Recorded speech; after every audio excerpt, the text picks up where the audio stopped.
시청자 여러분 안녕하십니까? 남북의 창 시작하겠습니다. 네, 한반도는 여름 날씨처럼 이번 주도 뜨거웠는데요. 윤석열 대통령이 광복절에 밝혔던 대북 정책 담대한 구상에 대해서 북한이 강하게 반발하며 거부 입장을 밝혔네요. 네, 김여정 노동당 부부장이 18일에 담화를 낸 건데요. 이에 앞서서 순항 미사일 2발도 쐈습니다. 네, 지난 17일 새벽이었는데요. 지난 6월 북한이 단거리 탄도미사일을 발사한 이후 2달여 만입니다. 통일외교부 서지영 기자와 함께 이 문제 자세히 짚어보겠습니다. 서 기자, 이번에 북한이 미사일을 발사한 시점이 눈에 띄는 대목이에요. 네, 말씀하신 대로 미사일을 발사한 시점이 윤석열 대통령 취임 100일이 되는 날입니다. 이에 앞서서 윤 대통령은 광복절에 북한이 비핵화에 진정성 있게 나오면 경제적 지원을 하겠다는 이른바 담대한 구상을 밝혔거든요. 이 때문에 북한이 미사일을 쏜 거는 사실상 우회적인 답변이 아니냐, 이런 분석이 나오기도 했습니다. 네, 이번 미사일 발사를 담대한 구상에 대한 명백한 반응으로 보기에는 어렵다. 이게 대통령실이나 통일부의 견해였는데 김여정 부부장이 담화를 통해서 직접 거부 입장을 밝혔어요. 네, 대남 스피커로 알려진 김여정 부부장이 이번에도 또 나섰습니다. 윤 대통령의 담대한 구성은 어리석음의 극치다. 그리고 절대로 상대하지 않을 것이다. 이렇게 밝혔는데요. 이 관련 내용을 이슈엔 한반도에서 자세히 정리했습니다. 북한이 평안남도 온천 일대에서 서해상으로 순항미사일 2발을 연이어 발사했다는 게 우리 군 당국의 평가입니다. 순항미사일은 탄도미사일에 비해 파괴력이 낮고 속도가 느려 유엔 안보리 제재 대상은 아닙니다. 하지만 몇 미터 정도의 오차 범위로 정밀 타격이 가능해 큰 위협이 될 수 있습니다. 면밀히 추적 감시하면서 모든 가능성에 대해서, 여러 가지 가능성에 대해서 확고한 대비 태세를 유지하고 있습니다. 북한의 미사일 발사는 한미연합 군사연습인 UFS, 을지자유의 방패를 앞둔 사전 연습 중에 이뤄졌습니다. 22일부터인 한미연합 군사연습 기간에 장거리 탄도미사일 발사 등 추가 도발 가능성이 나옵니다. 과거 몇 년 동안 생략했었던 야외 실기동 훈련을 한미연합훈련에서 재개하기로 결정을 한 바가 있고, 또 지금 태평양에서는 한미 1, 3국 간에 북한의 그 탄도미사일 탐지경보 훈련이 실시가 되고 있기 때문에 북한 입장에서도 더 격렬하게 반발할 가능성이 있는 거죠. 윤석열 대통령은 앞서 취임 뒤 첫 광복절 경축사에서 이른바 담대한 구상의 세부 방안을 제시했습니다. 실질적인 비핵화로 전환한다면 그 단계에 맞춰 북한의 경제와 민생을 획기적으로 개선할 수 있는 담대한 구상을 지금 이 자리에서 제안합니다. 담대한 구상은 실질적 비핵화가 이뤄지기 전이라도 초기 협상 과정부터 경제 협력을 할 수 있다는 것이 핵심. 북한의 광물 자원을 한국 등 국제사회의 식량과 교환하고 보건의료와 식수, 위생과 산림 분야 등 민생 개선 시범 사업을 하는 방안이 담겼습니다. 비핵화의 포괄적 합의에 이르면 남북 공동 경제발전위원회를 설치해 발전소 송배정과 항만, 공항 현대화 등을 지원한다는 구상입니다. 초기 협상 과정에서부터 경제 지원 조치를 적극 강구한다는 점에서 과감한 제안입니다. 하지만 북한은 거부 의사를 분명히 했습니다. 김여정 부부장은 노동신문에 밝힌 담화에서 담대한 구상은 실현과 동떨어진 어리석음의 극치, 비핵 개방 3천의 복사판이라며 국제인 핵을 경제협력과 바꾸겠다는 발상이 천진스럽다고 조롱했습니다. 김 부부장은 그러면서 북한이 비핵화 조치를 취한다면이라는 가정부터가 잘못됐다고 꼬집었습니다. 또 윤 대통령에 대한 거부감을 노골적으로 드러내면서 담대한 구상을 운운하면서 북침 전쟁 연습을 강행하고 있다며 한미연합 연습도 비난했습니다. 한미연합 군사훈련은 그것은 협상의 대상이 아니라는 그런 이제 비타협적 입장을 윤석열 정부가 고수한다고 하면은 북한은 남북 대화 그리고 북미 대화에도 아예 나서지 않을 겁니다. 서 기자, 이번에 김여정 부부장이 윤석열 대통령을 실명 비난한 점, 그리고 김 부부장의 담화가 노동신문을 통해서 공개됐다는 점도 주목할 부분이에요. 네, 그렇죠. 이 노동신문은 보통 북한 주민들이 많이 보는 관영 매체입니다. 이런 관영 매체에 대남 비난을 게재를 했다는 건 그만큼 윤 대통령의 담대한 구상에 거부 의사를 밝힌 거고요. 여기에 한 가지 더. 대남 적개심을 고취시키고 또 주민들을 결속하고자 하는 복합적인 의도로 해석이 됩니다. 네, 이번 미사일 발사를 두고 우리 군 당국은 미사일이 평안남도 온천 일대에서 발사됐다고 했는데 김여정 부부장이 조롱하듯이 이게 아니라고 했어요. 네, 발사 지점이 평안남도 온천이 아니라 안주시의 금성다리라고 주장을 한 건데요. 김 부부장은 한미가 긴밀한 추적 감시를 입버릇처럼 주장을 하면서 발사 장소나 시점도 제대로 맞추지 못하냐 사실상 비하 발언을 한 겁니다. 하지만 이제 우리 합참은 이에 대한 입장을 내놨는데요. 과학적인 정보 감시 능력을 토대로 분석을 한 것인 만큼 온천이라는 평가를 그대로 유지한다라고 밝혔습니다.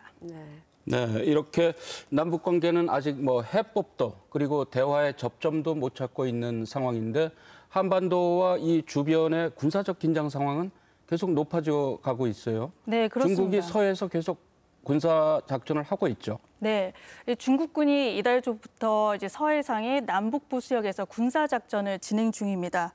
이 군사 작전의 범위가 타이완 해협에서 서해상으로 이제 확대되는 그런 분위기거든요. 자, 이렇게 미국과 중국이 신냉전급 대결을 펼치는 가운데 엎친 데 덮친 격으로 한국과 중국 간 사드 문제까지 불거졌습니다.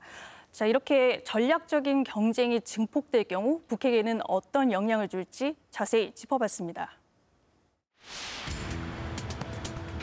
사드를 추가로 배치하지 않고 미국의 미사일 방어 체계와 한미일 군사동맹에 불참한다는 의미의 사드 3불. 문재인 정부는 이를 내세워 중국과의 사드 갈등을 관리했습니다. 그런데 중국은 최근 사드 3불에서 한술 더 떠 사드의 운용 제한을 의미하는 1한을 공개적으로 요구하고 나섰습니다. 3불 1한에서 3불은 이제 한국 정부가 중장기적으로 이렇게 하겠다라고 하는 입장을 표명한 것이고 1한은 사드 기지를 구체적으로 직접적으로 운용하는 데 관계된 것이잖아요. 그러니까 이제 중국 입장에서는 어찌 보면 3불보다는 1한이 더 시급한 과제가 되었다. 이렇게 볼 수 있는 거죠. 근데 이제 문제는 이 사드 체계라는 걸 운용하는 게 미국이기 때문에 한국을 압박함으로써 한미 동맹을 좀 이완시키려는 이런 의도도 어느 정도 숨겨져 있다. 이렇게 봅니다. 최근 대통령실은 주한미군 사드 기지를 이달 말에 정상화하겠다며 맞대응에 나섰습니다. 우리의 그 외교 원칙과 기준은 철저하게 대한민국의 국익입니다. 그리고 불필요하게 어떤 나라와 마찰을 빚거나 오해를 가질 일이 없도록 늘 상호 존중과 공동의 이익을 추구해 나갈 것이고 미국도 가만히 있지 않았습니다. On THAAD, we believe that THAAD is a prudent and limited self-defense capability designed to counter DPRK weapons programs. Criticism or pressure on the ROK to abandon its self-defense is inappropriate. 과거 중국 정부가 사드 배치에 반발해 한국의 경제 보복 조치를 단행했을 때 사실상 방기했던 것과 비교해 미국이 한층 강경해졌다는 평가입니다. 트럼프 행정부 시기에 미중 관계가 무역 갈등으로 인해서 굉장히 악화됐습니다. 그러다가 바이든 행정부 출범 이후에는 미중 관계가 가치 문제를 둘러싼 충돌로까지 이어지고 있기 때문에 바이든 행정부에서는 이제 사드에 대한 이제 중국의 비난에 대해서 보다 더 이제 강력하게 대응하고 있다고 볼 수 있습니다. 사드 배치와 관련해 북한은 군 총참모부 포병국 명의의 중대 경고를 발표하고 무력 시위에 나서기도 했습니다. 하지만 최근 사드 문제를 둘러싼 한중, 미중 간 갈등에 대해선 관망하는 모양새입니다. 한중, 미중 간의 갈등이 더욱더 커지게 되면은 중국이 북한 문제를 둘러싸고 미국이나 한국에 협력할 가능성은 더욱더 희박해지게 됩니다.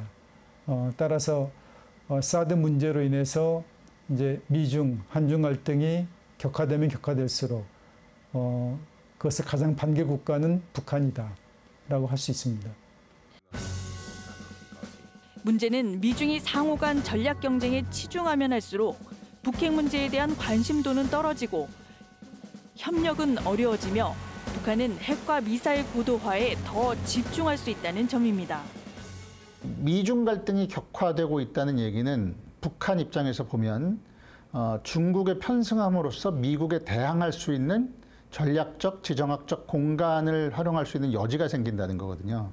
지정학적 갈등 국면에서 5개년 계획에 따른 핵미사일 고도화 전략을 지속적으로 추진해 나가고 또 그것이 나중에 어떤 형태로든 북미 협상이든 또는 남북 관계의 재개든 이런 상황들이 닥쳤을 때 북한이 가질 수 있는 레버리지가 그만큼 늘어난다는 얘기죠. 미국과 중국 모두 북핵 문제 해결엔 소극적이고 북한은 핵 능력 증강으로 나아가며 자칫 군사적 긴장이 높아질 상황.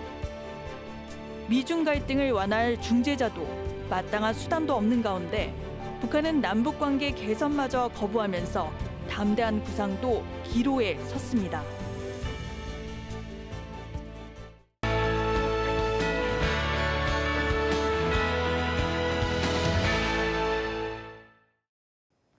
북한 당국이 최근 제작한 선전화들입니다.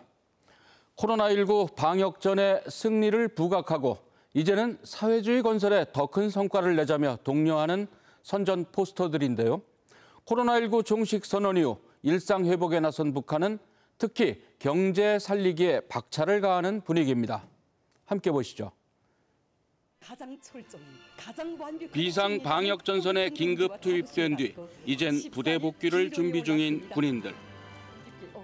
주민들은 코로나19 위기를 넘기도록 도와준 군인들과 석별의 정을 나눕니다. 한 약국 종업원은 눈시울까지 붉히며 아쉬움을 쏟아냅니다. 너무나도 서운히를 많이 하고 이제는 이렇게 떠난다고 생각하니까 우리 군인들을 위해서도 어떻게 해줬으면 좋겠는 정말 마음뿐입니다. 최대 비상 방역 체계 가동 석 달여 만에 방역 전쟁의 종식과 승리를 선포한 북한. 그리도 간고했던 방역 전쟁이 바야흐로 종식되고 오늘 우리는 마침내 승리를 선포하게 되었습니다. 광복 77주년 기념 무도회는 마스크를 벗고 성대하게 열렸습니다. 마스크 의무 착용을 권고로 낮추고 식당 등에 적용된 영업시간과 모임 인원 제한 조치도 해제했습니다. 일상 회복과 함께 주민들의 경제 활동도 활기를 되찾고 있습니다. 2년 수개월 얼굴을 가리웠던 마스크를 벗고 사람들은 활기차게 출근길에 오른다. 방역 전 승리 기세를 몰아 사회주의 건설의 모든 분야에서 성과를 내자는 김정은 위원장의 연설을 뒷받침하기 위한 여론전도 한창. 선전화 제작을 시작으로 농업생산과 건설, 기간공업과 경공업 부문 전반에 걸쳐 목표 달성을 촉구하고 있습니다.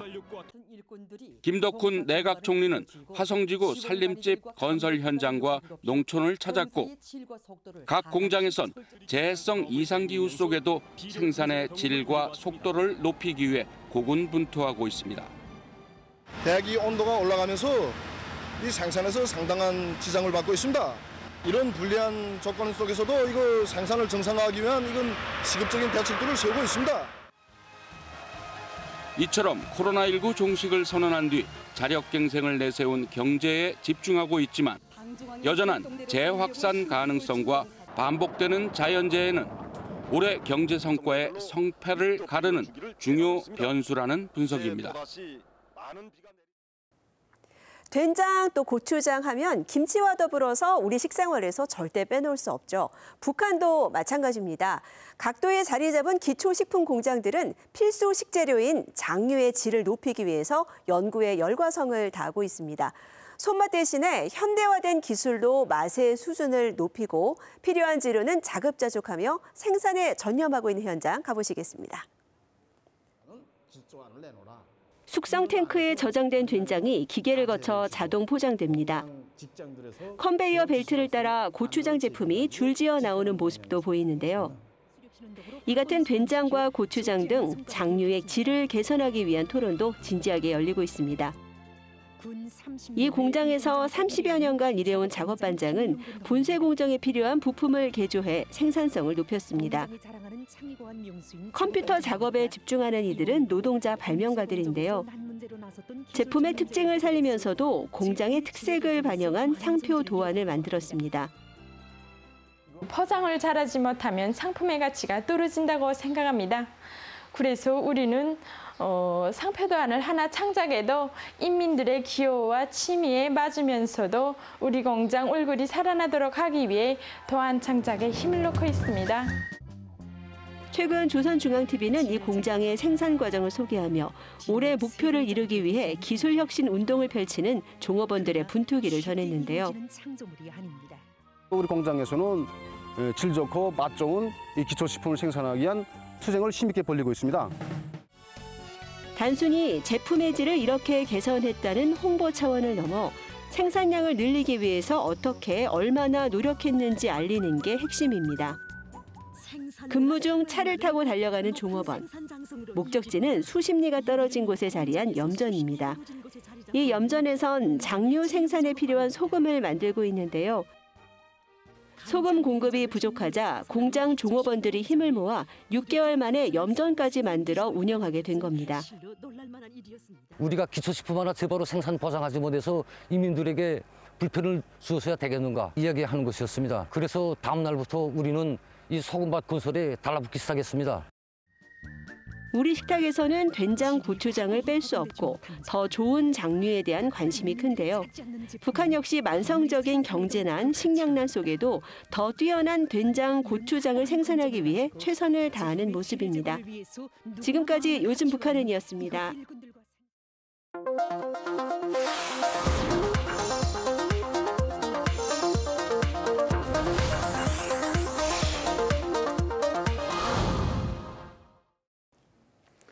지금 이 화면은 6.25 전쟁 정전협정 체결일, 북한에선 전승절이라고 하는데요.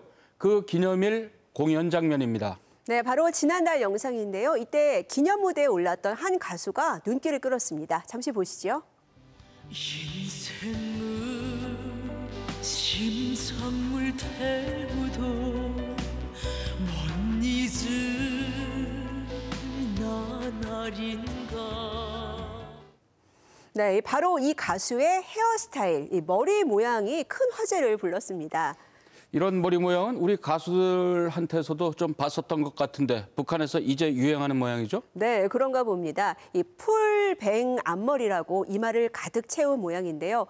우리한테도 한때 유행했었는데 북한에 이제 등장했습니다. 북한에선 우리 드라마만 몰래 봐도 처벌받고 하는데 이렇게 대놓고 한국 문화 따라하기는 괜찮습니까? 네, 이른바 반동 낙인이 찍힐 법만도 한데 북한의 국가 공식 기념 행사에 어떻게 이런 머리 모양을 한 신인 가수가 등장할 수 있었을까요? 클로즈업 북한에서 분석했습니다. 함께 보시죠. 지난달 27일 열린 북한의 정전협정 체결일 기념 공연. 모랑봉악단과 청봉악단, 삼지연 관현악단 등 네로라 하는 예술단이 한자리에 모였다. 특히 신인 가수들의 데뷔 무대도 진행돼 더욱 눈길을 끌었다. 조선을 빛내신 아버지 장군님. 신예 문서향이 당찬 목소리로 시작을 알렸고 또 다른 새 얼굴 김유경도 동무대로 관객을 찾았다. 비가 오나 눈이 오나 조국의 운명 지켜 장군님 따라 함께 온 길 기쁨도 영광. 가장 눈길을 끈 건 꽉 찬 풀뱅 앞머리로 세련된 분위기를 연출한 정홍란이다.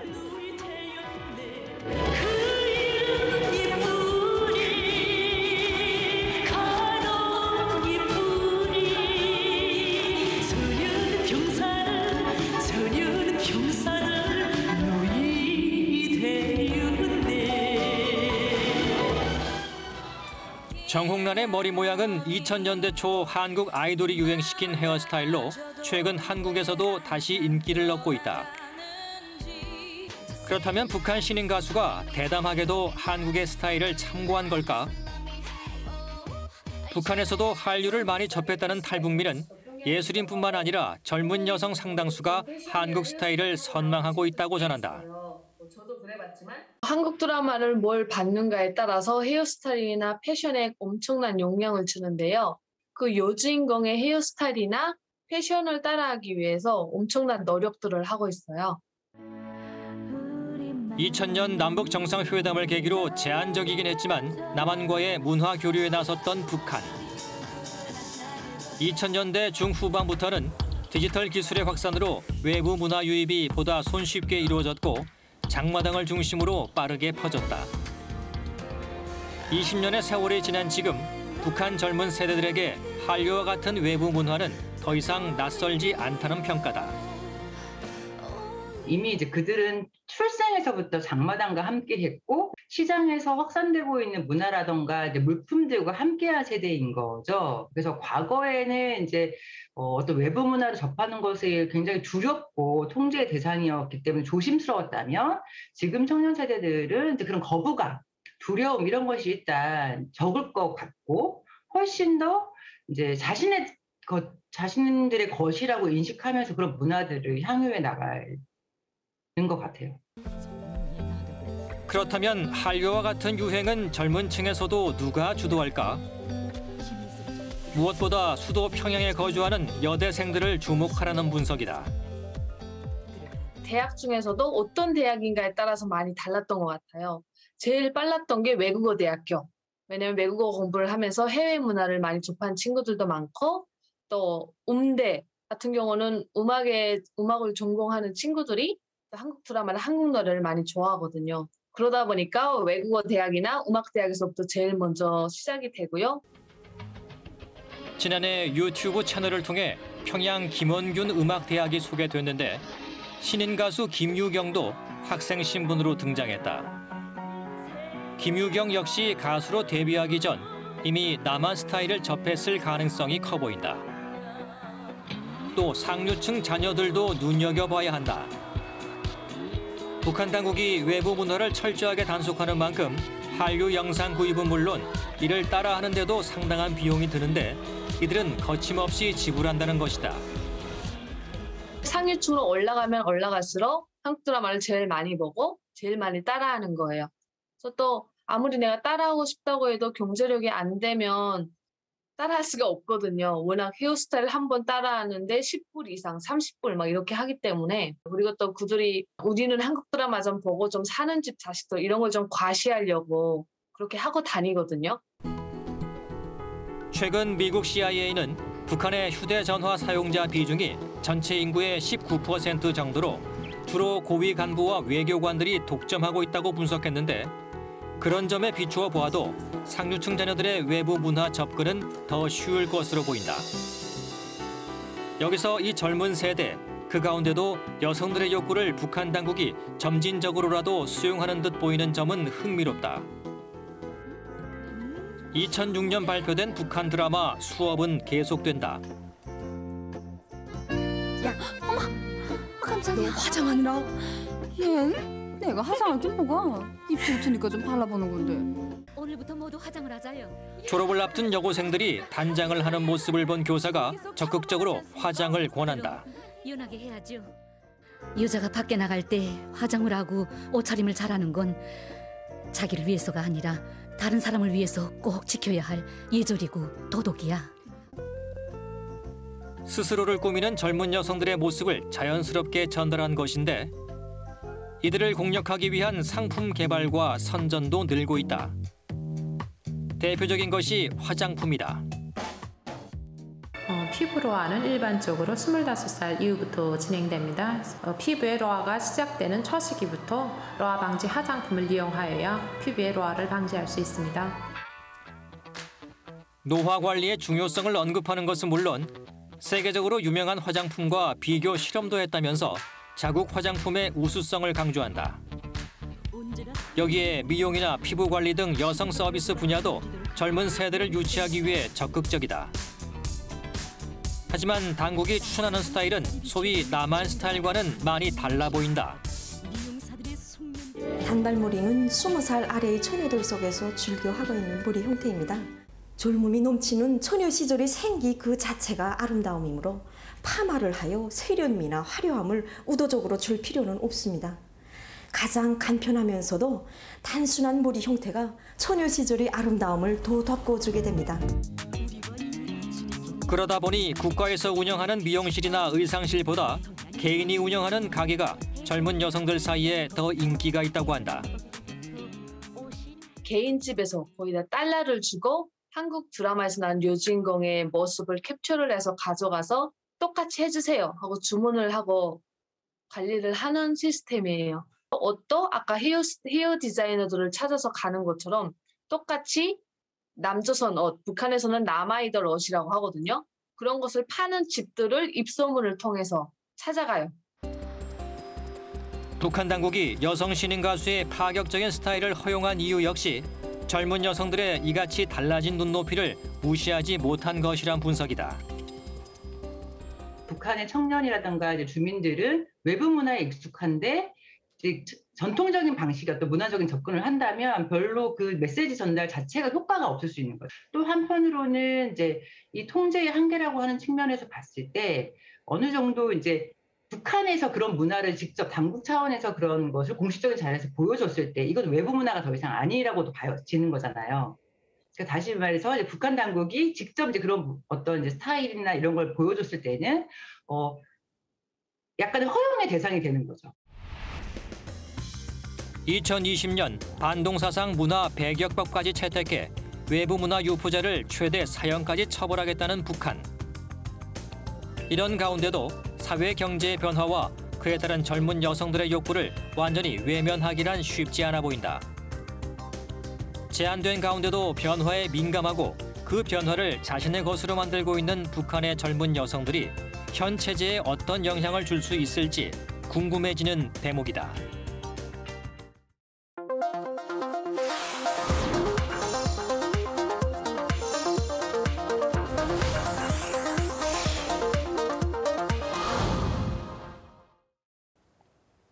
비무장지대 DMZ는 일반인 출입이 자유롭지 않아서 많이들 궁금해하고 호기심도 자극하는 곳인데요.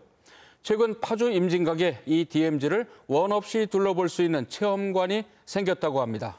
네, 이 체험관에 가면 DMZ에 서식하는 희귀 동식물도 만날 수가 있고 또 북한 땅도 실제 여행하는 것처럼 체험할 수 있다는데요. 이하영 리포터가 여기 다녀오셨다고요? 네, 맞습니다. 제가 평소에 여행을 참 좋아하는데요. 이번엔 유라시아 횡단 열차를 타고 북한뿐만 아니라 유럽까지 구경하고 왔습니다. 네, 좋으셨겠네요.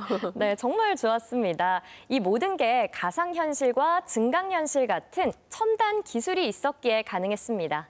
네, DMZ 하면은 뭐 금단의 땅 같은 곳인데 이걸 얼마나 잘 구현했을까 궁금해져요. 네, 그렇죠. 제가 직접 이 DMZ에 서식하는 동물을 그렸는데요. 이 그림이 실제로 살아서 동물이 움직이고 또 반응까지 했습니다. 잠시 후에 공개해 드릴게요. 이 생생한 체험 현장 함께 가보실까요? 준비됐나?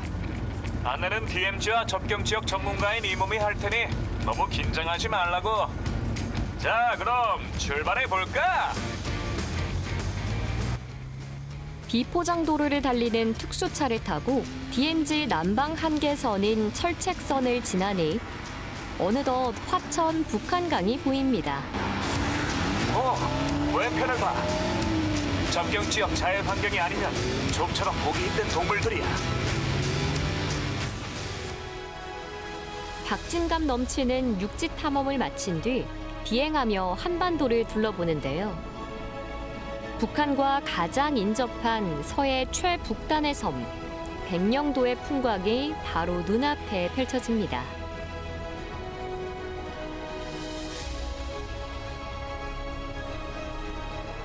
가상현실과 증강현실 기술로 구현한 접경 지역 곳곳을 구석구석 탐험해봤는데요. 제 눈앞에 너무 멋진 광경이 진짜 제가 직접 가본 것처럼 펼쳐져서 너무 재밌었습니다. 강력 추천! 내친 김에 열차를 타고 북한 땅을 거쳐 유라시아까지 횡단해봤습니다. 임진각을 지나 평양 여명거리에 도착했을 땐 신기하기도 하고 실제가 아니라 아쉽기도 하면서 만감이 교차했는데요. 백두산과 시베리아 벌판을 가로질러 프랑스 파리에 도착했습니다. 그동안 상상 속에만 머물렀던 유라시아 대륙 횡단을 하고 온 느낌이었는데요. 신나게 영상을 관람한 어린이 관람객들의 반응은 어땠을까요? 그 친구 어땠어요? 재밌었고 이런 철도가 실제로 있었으면 좋겠어요. 그래요? 북한도 가고 러시아도 가고 프랑스도 가고 이렇게 길게 있는 철도를 한번 타보고 싶어요. 어린이들에게 DMZ 체험관은 비무장지대와 북한에 대한 관심을 불러일으키는 놀이터가 된 듯 보였습니다. 이하영 리포터, 이렇게 화면으로 보니까 아주 신나 보이던데 저도 꼭 한번 가보고 싶네요. 네, 꼭 한번 가보시길 추천드립니다. 가상 여행도 정말 좋았지만요. 또 DMZ 하면 빼놓을 수 없는 게 청정 자연이잖아요. 바로 이게 제가 직접 그린 그림인데요. 어떤 동물인지 아시나요? 글쎄요, 박쥐인가요? 날다람쥐? 네, 바로 DMZ에 서식한다는 하늘다람쥐입니다. 네. 제가 그림을 그리면 뒤에 화면처럼 애니메이션으로 나타났습니다. 네. 과연 어떻게 된 걸까요? 화면으로 함께 확인하시죠. 철모처럼 생긴 이 공간은 어떤 곳일까? 궁금함에 발을 들였는데요. 와, 내부를 보니 감탄이 절로 나왔습니다.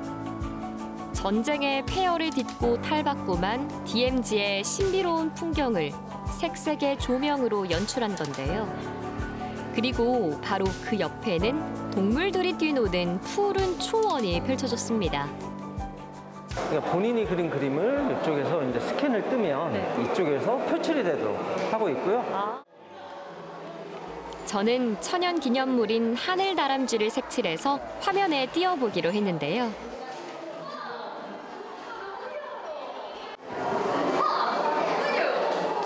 사냥과 두루미를 비롯해 DMZ를 유유자적 거닐고 있는 동물들은 평소엔 쉽게 볼 수 없는 멸종 위기종입니다. DMZ는 6.25 전쟁 휴전 당시 군사 분계선으로부터 남과 북으로 2km씩 병력을 배치하지 않기로 협의한 곳인데요. 사람 발길이 잘 닿지 않기 때문에 멸종 위기종이 101종이나 서식하고 있어 자연 생태계의 보고라 불립니다. DMZ의 생태적 가치는 동물의 종 다양성과 개체수 측면에서 남북한을 통틀어 으뜸으로 꼽히는데요. 동물뿐 아니라 우리나라에만 있다는 희귀종 식물까지도 살펴볼 수 있었습니다. 이게 금강초롱이거든요. 근데 북한에서는 이 금강초롱 군락지를 천연 기념물로 보호를 하고 있다고 하네요. 문화재청은 2019년부터 DMZ의 유네스코 세계문화유산 등재를 추진하기도 했습니다. 이런 DMZ의 가치를 관람객들에게 좀 더 생생하게 전달하는 것이 체험관의 목표입니다. 일반인들이 쉽게 장문하기 어려운 동물이나 식물들을 이쪽에서 많이 좀 보여주면서 자연스럽게 접경지역까지 관광을 좀 하시도록 건물을 좀 지었습니다. 개관한 지 얼마 되지 않았지만 각지에서 찾아온 관람객들의 발길이 이어지고 있는데요. 과연 이들은 평소 DMZ에 대해 얼마나 많은 관심을 갖고 있었을까요? 오늘 여기 어떻게 오게 됐어요? 새로 생겼다길래 그냥 궁금해서 왔어요. 평소에 이렇게 DMZ에 대해서 관심이 있었어요? DMZ는 잘 몰랐고요. 통일에 대해서는 좀 관심이 있었어요. DMZ의 의미를 잘 모르는 미래 세대에게 체험관은 통일 교육의 장소이기도 한데요. 북한에 대해서 좀 더 많이 알 수 있어서 좋았던 기회가 되었고, 파주의 이런 3D 체험관이라든지 아이들이 더 쉽게 북한에 대해서 다가갈 수 있게끔 해서 저 재밌었던 것 같아요.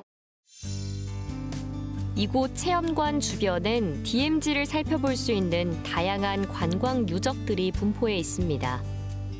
임진강을 가로질러 민통선 내부를 구경할 수 있는 왕복 1.7km 길이의 곤돌라와 6.25 전쟁 당시 파괴된 증기 기관차를 복원해 놓은 시설 등이 있습니다. DMZ 접경 지역 마을들을 저희가 또 같이 홍보를 하면서 해당 지역도 여러 관광객들이 좀 찾아볼 수 있게 할 수 있는 어떤 계기가 될 수 있지 않을까 생각이 듭니다. 전쟁의 아픔이 서린 금기의 땅 DMZ.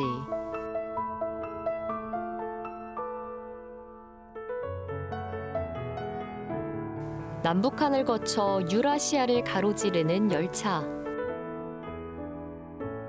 첨단 기술로 구현된 가상현실이 언젠가 상상이 아닌 진짜 현실로 실현되길 기대해 봅니다. 우리는 전 국민의 95% 정도가 스마트폰을 쓰고 있는데요. 북한은 19% 정도가 된다고 합니다. 네, 북한의 스마트폰 종류는 어떤 게 있는지, 또 어플은 어떤 걸 활용하는지 북한의 스마트폰 문화 모든 걸 알려드립니다. 유튜브 남북의 창, 남북의 짤에서 만나보시고요. 주요 장면 준비했습니다.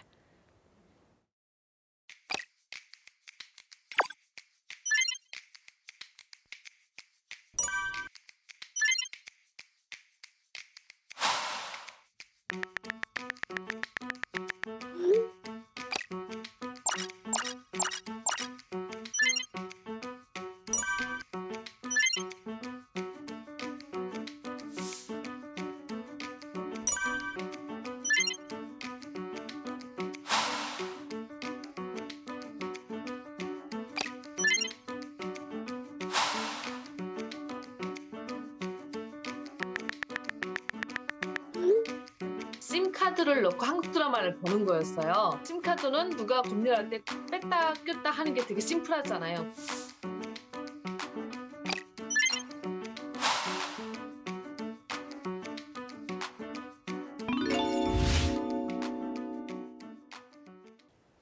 금강산 관광이 중단된 지 14년이라는 시간이 흘렀습니다. 올 봄엔 북한이 금강산의 골프장과 호텔 등 남측 시설들을 철거하기 시작했다는 뉴스도 있었습니다.